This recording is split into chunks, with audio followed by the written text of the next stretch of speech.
Oh, thank you so much, Ewan. Well, it was an amazing initiative that was started way back in 2013 to answer the call of the many South Africans who were in need. But it's become so much more than that. It's about it's about uniting a nation. I mean, we've got the amazing Carolyn Steyn here with our nitwits. Hello, guys.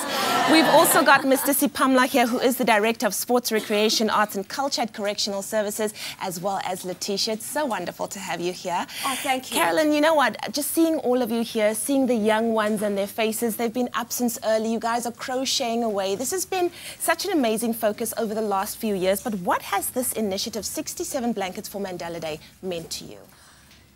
You know, it started out as a very light-hearted challenge between Zelda Lachransi and myself. It started out as Carolyn's little tea party, but it has gone beyond South Africa. We've gone global. We're all around the world, knitting our lives together and giving to those who don't have blankets. There are so many people who just do not have a blanket. Yeah. It never occurred to me. So it's making a real difference in the lives of people that receiving the blanket and in the lives of people making blankets. We are forming communities. We've become a very big 67 blankets for Nelson Mandela Day family. Take us through the significance of making a blanket as opposed to just buying one. You know, I think it's so easy to go and buy a blanket, but making a blanket with your own two hands, the recipient will know that this blanket was made with love. And they're so much more beautiful than the ones bought at the shops. Don't you agree? I agree. And there's love as well. When you receive it, you know that love was put into this. Now, you also took the bold step of involving inmates from around the country. I think a big question for a lot of South Africans is, why prisoners? Okay, well, you know, I've just come out of jail. I've spent a lot of time in jail, and my boss is right here, Mr. Sipamla. You know, he said that I need to follow protocol. I say I'm too busy. You know, I haven't managed to look that word up because, you know, if you're dealing with correctional services in South Africa or any government organization, you've got to follow, you know, red tape. Yeah. But fortunately, we are in every single correctional centre in South Africa with prisoners knitting away, and it's making a big difference in their lives. They talk about knitting together broken lives. They're knitting together broken trusts. With this project, they are finding their humanity again. And they are able to, and I think Mr. Sipamla can say something here about how it's affecting the lives of inmates. Yeah, but before we get to Mr. Sipamla, because I really want to get to you, I did watch an interview where you were speaking to an inmate, Mark Swanepoel, and he was talking about the impact, the positive impact that this initiative has had on him. Here's a snippet from that interview. I know there's not a lot to worry about when you're in prison, but there's always worries, and this is like therapy to me, which is excellent.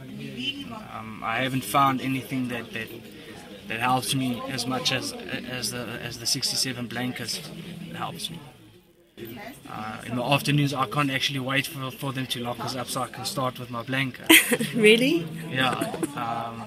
Along with Boetie, that's also in my cell. We're good friends, and if I'm not in the mood, he actually tells me, you know, kom Mark, let us begin werk. You know, and then we start working. Sometimes we'll sit there from 2 o'clock till 9 o'clock at night just working on our blankets.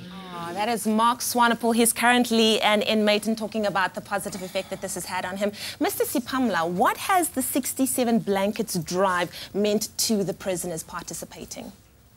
Well, as part of them, they are giving back to the community. And they are trying to say on their own words that we're sorry for wronging you, community, and we are giving back by knitting these blankets and giving them back to the community. Absolutely. So it's quite a huge project that is going all over the country, and everyone is saying they want to give back to where they come from. That's wonderful. Well, it's so wonderful to have all of you here. Letitia, any final words from you?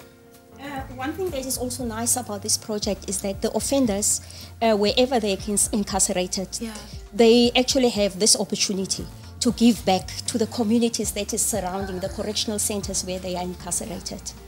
Yeah, wonderful. Well, we just want to say thank you to everyone. Of course, we know the World Cup is happening on the 22nd of April at the Drakensberg Correctional Facilities. We have to break the record. We've got to make a blanket bigger than 11,148 square meters. Let's get the team back in here. Thank you so much to our minister.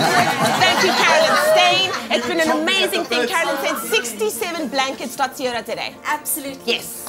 That's the one we need to go to. South Africa, we'll see you again, same place, same time, same place tomorrow. We'll see you tomorrow. Hashtag yes, we